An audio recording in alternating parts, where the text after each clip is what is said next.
journalist Omid Scobie, 41, appeared on Naga Munchetty's BBC Radio 5 live show on Monday to share his thoughts on Prince Harry's bombshell interviews to promote his new memoir, Spare. Omid famously co-authored the 2020 book, Finding Freedom, which details Harry's relationship with Meghan Markle and their eventual departure from royal duties. Omid spoke to Naga in the aftermath of Harry's interviews with Tom Bradby and CBS Anderson Cooper airing. The BBC host asked the author, "Do you think Harry is doing the best thing for him and his family?" Omid replied, "I think definitely we saw that decision to step away from their royal role was all about their safety, the way he wanted to raise his family, the place he wanted to be, to move them away from things he felt were harmful around them. Ultimately now, this is him explaining that decision. I think there were so many assumptions made at the time, so much information coming from royal sources or journalists trying to piece bits together. Obviously, at that time, I wrote Finding Freedom. We had to rely on friends of the couple that knew some of the story, but not all of it, or people working for them who came from a completely different angle, or former palace staff that were no longer on their side.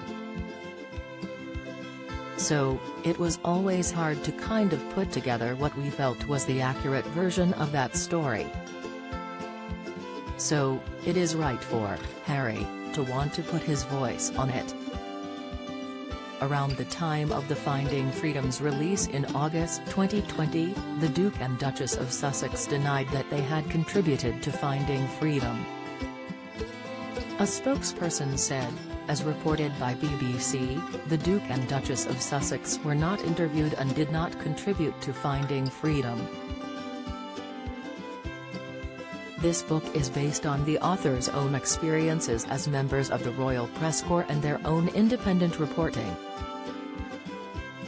Then, in evidence heard in Meghan's privacy case against Associated Newspapers, the couple's former communications secretary said the book was discussed on a routine basis. Jason Knauf added that Finding Freedom was discussed directly with the Duchess multiple times in person and over email. He also discussed planning a meeting with the authors to provide background information and said Meghan had given him briefing points to share with them. Meghan subsequently apologized to the court for making a misleading statement, saying that she had forgotten and had not intended to mislead. It comes as Harry's controversial memoir, Spare, hit the shelves in the early hours of Tuesday morning. It has made headlines after days of leaked revelations following its release in Spain last week. The book promises to share an insight into Harry's life in the royal family with raw, unflinching honesty. Both Kensington and Buckingham Palace have refused to comment on any claims made in the book.